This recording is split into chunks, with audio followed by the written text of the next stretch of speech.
has sometimes to show up to these things. I've discarded question after question when I sat here. Since a lady up in front, I believe, asked a question relative to tort reform, medical tort reform in Texas, you responded that absolutely no doctor down there had reduced his rates. I understand you're a lawyer. I understand that you deal with facts, but having dealt with lawyers, I also know that those facts can be selected. You selected that particular fact. I know not, of course, whether anyone down there, as a result of tort reform, increased their rates. I also do know that in the border counties of that area, there was a distinct, in fact, an absolute lack of primary care physicians. I forget whether it was 13 counties or 26 counties that had no primary care physicians. Now, that was directly due to the cost of insurance,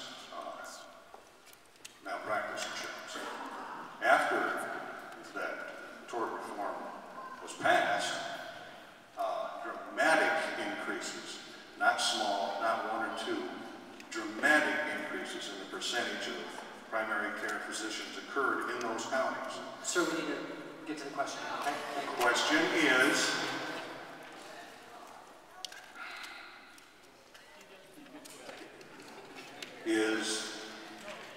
okay, we'll make it more direct rather than long.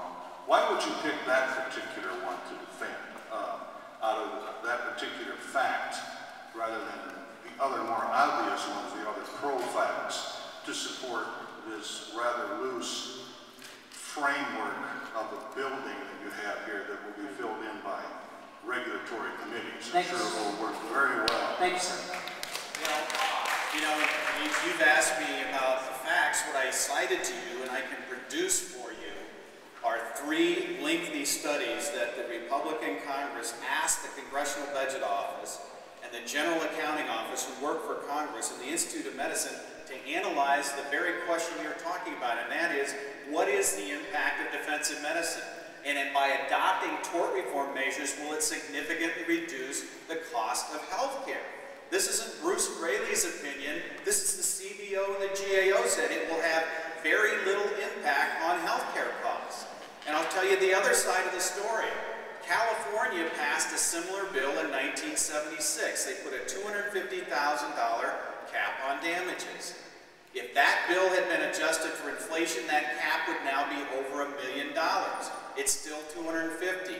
That means in 1976 dollars, if you've been harmed severely or killed, then the limit is worth in today's dollars about $60,000 for your trouble. That's why I don't support these measures. Great, Congressman.